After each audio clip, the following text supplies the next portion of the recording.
Welcome back to Vikram tutorial. अपवाह तंत्र के अंदर में आइए बात करते हैं किसी नदी और उसकी सहायक नदियों द्वारा अपवाहित क्षेत्र को क्या कहते हैं। अपवाह तंत्र, ड्रेनेज सिस्टम। भारत की सबसे बड़ी तथा लंबी नदी कौन सी है? गंगा। ब्रह्मपुत्र नदी किस प्रकार के अपवाह तंत्र का उदाहरण है? पूर्ववर्ती अपवाह तंत्र का। मानस किसकी सहायक नदी है? ब्रह्मपुत्र। ब्रह्मपुत्र नदी तिब्बत में किस नाम से जाना जाता है? सांगपो। ब्रह्मपुत्र नदी तिब्बत, भारत और बांग्लादेश से होकर प्रवाहित होती है। भागीरथी नदी का उद्गम स्थल कहाँ है? तो गोमुख। ले सिंधु नदी के किस तट पर अवस्थित है? दाएं तट पर। भारत की किन दो नदियों का उद्गम स्थल लगभग एक ही है? ब्रह्मपुत्र एवं सिंधु। बांग्लादेश में गंगा नदी को किस नाम से जाना जाता है? पद्मा। गंगा नदी के तट पर स्थित सबसे बड़ा शहर कौन सा है? कानपुर। गंगा की वह सहायक नदी कौन सी जिसकी उद्गम मैदानी भागों में हुआ है? गोमती या पीलीभीत। अब यहाँ पे इसका नक्शा थोड़ा देख लीजिएगा। हाँ, इसको दिखा दे रहे हैं, आप देख सकते हैं कौन नदी किधर किधर किधर जा रही है, देख सकते हैं। अब आगे बढ़ते हैं नेक्स्ट पॉइंट के अंदर में।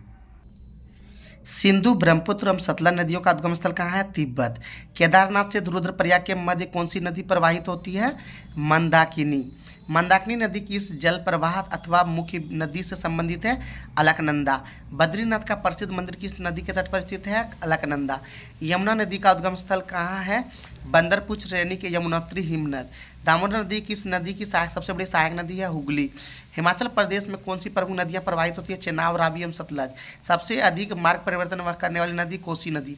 दामोदर नदी छोटा नागपुर पठार के पलामू जिले से निकलती है। पूर्व की ओर बढ़ने वाली भारत की नदियों में से किस एक में निम्नावलन डाउन वार्पिंग के कारण विभ्रंश घाटी बनाती है? तो दामोदर नदी। उत्तर प्रदेश और मध्य प्रदेश राज्यों के संयुक्त राजघाट की नदी घटी परियोजना किस नदी पर निर्मित की गई? बेतवा नदी पर। अब है इधर भारत नदी प्रणाली, हिमालय नदी तंत्र और प्रायद्वीपीय नदी तंत्र। हिमालय नदी तंत्र में सिंधु नदी तंत्र, गंगा नदी तंत्र, ब्रह्मपुत्र नदी तंत्र और प्रायद्वीपीय नदी तंत्र में पश्चिमी घाट से उद्गम होने वाली नदियाँ, जिसमें कृष्णा नदी, गोदावरी, कावेरी, पेन्नार और विंध्य श्रेणी वाली उद्गम वाली नदियाँ, महानदी, नर्मदा, तापी। भारत की किस नदी पर विश्व का सबसे ऊंचा पुल बनाया गया है? चेनाब पर। नर्मदा एवं ताप्ती नदियाँ समुद्र में गिरते समय किस संरचना का निर्माण करती है? जवाहर नदबुद एस्चुरी। भ्रंश घाटी से प्रवाहित होने वाली दो प्रमुख नदियाँ कौन सी है? नर्मदा एवं तापी।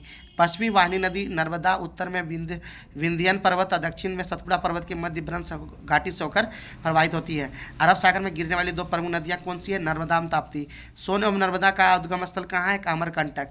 नर्मदा नदी का किस दिशा की ओर प्रवाहित होती है? पश्चिम। लूनी नदी किस प्रकार का अपवाह का उदाहरण है? भूमि बंधित या अंतर्वाही।